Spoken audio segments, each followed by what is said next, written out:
Well, I think there are two issues here, Adam. One is Britain a low-growth economy? And did the Tories cure that? No, the Tories didn't. Britain is a low-growth economy, as are most European economies at the moment.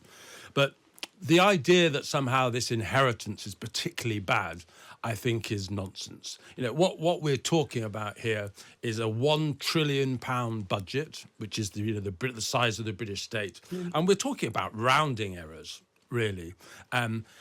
You look at Britain's overall performance, it's on the turn. The growth is, at the top of the European League table. Inflation is down.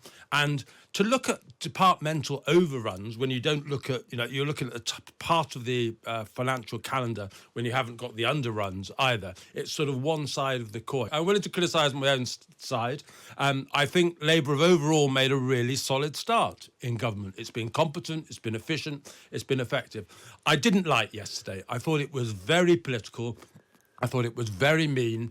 And I think Jeremy Hunt's basic point that Labour were always probably going to put up taxes, and this is their way of preparing the That's way what the for public that. think. I mean, the opinion polls say, elect Labour, you expect taxes to go up. And I think they're trying to sort of say, we didn't really want to have to put up taxes. But I don't believe yesterday, and I like Rachel Reeves, I admire her, I think she's a public servant, but yesterday, she'll get the benefit of the doubt at the moment because Labour will get the benefit of the doubt at the moment. The British people always give an incumbent government the benefit of the doubt. But yesterday, the statement seemed very political to me. And I think that will be an impression that will attach itself to Rachel Reeves that she will come to regret. Not at the minute, it won't do her much harm at the moment. But if she carries on in that fashion, I think it will do her harm. Look, when, Adam, are we going to get a government that puts these critical infrastructure projects as a priority? I live in Salisbury. The Stonehenge traffic jam that happens at this time every year, every weekend, every time anyone heads down to the West Country on holiday, is a massive problem. And I can't imagine how many families have sat there in that traffic jam by Stonehenge thinking, why didn't we just go to France? And not dealing with something like that is throttling our economy in so many different ways. And every infrastructure project like that has an economic case to be made for it.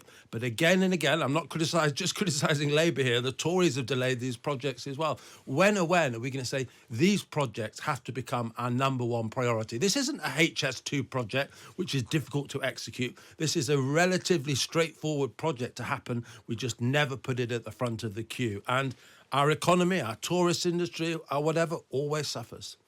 OK, well, we had a message in from Mart. He said most members of the public just want the Chancellor to plug the gap in the national finances. They care not about the Tories. That was proven in the recent election, so that's his view. We now come to the statement. I call the Chancellor of the Exchequer, Rachel Reeves. Thank you, Mr. Speaker. Before the election, I said that we would face the worst inheritance since the Second World War. Taxes at a 70-year high, debt through the roof, an economy only just coming out of recession.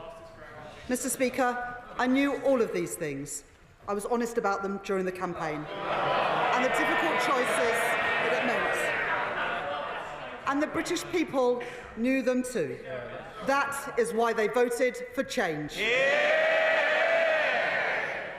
But upon my arrival at the Treasury 3 weeks ago, it became clear that there were things that I did not know. Mr. Speaker, it will be a budget to fix the foundations of our economy. Mr. Speaker, the government published its plans for day-to-day spending in the spring budget in March. But when I arrived at the Treasury, on the very first day, I was alerted by officials that this was not how much the previous government expected to spend this year. It wasn't even close. In fact, the total pressures on these budgets across a range of areas was an additional £35 billion. Once you account for the slippage in budgets you usually see over a year and the reserve of £9 billion designed to respond to genuinely unexpected events, it means, Mr. Speaker, that we have inherited a projected overspend of £22 billion. Second, I can repeat from the dispatch box our manifesto commitment that we will not increase tax. If left unaddressed, it would mean a 25% increase in the budget deficit this year. So I will today set out the necessary and urgent work that I have already done to reduce that pressure on the public finances by £5.5 billion this year and over £8 billion next year. We have already seen official ONS figures this month showing that borrowing is higher this year than the OBR expected. And the disaster of Liz Truss's mini-budget shows what happens if you don't take tough decisions to maintain economic stability. Some, including the Leader of the Opposition and the Shadow Chancellor, have claimed the books were open. How dare they? It is not true. And let me tell you why. There are very clear instances. This level of overspend is not sustainable. Left unchecked, it is a risk to economic stability. And unlike the party opposite, I will never take risks with our country's economic stability.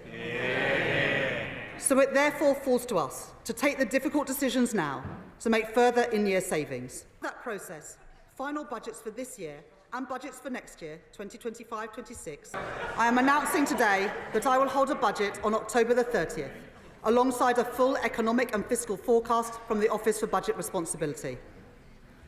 I have to tell the House that the budget will involve taking difficult decisions to meet our fiscal rules across spending, welfare and tax. She says, Mr. Speaker, the information is new. But she herself told the Financial Times, you don't need to win an election to find out the state of public finances, as we've got the OBR now. Paul Johnson of the IFS says the state of public finances were apparent pre-election to anyone who cared to look, which is why he and other independent figures say her argument is not credible and won't wash. Yeah.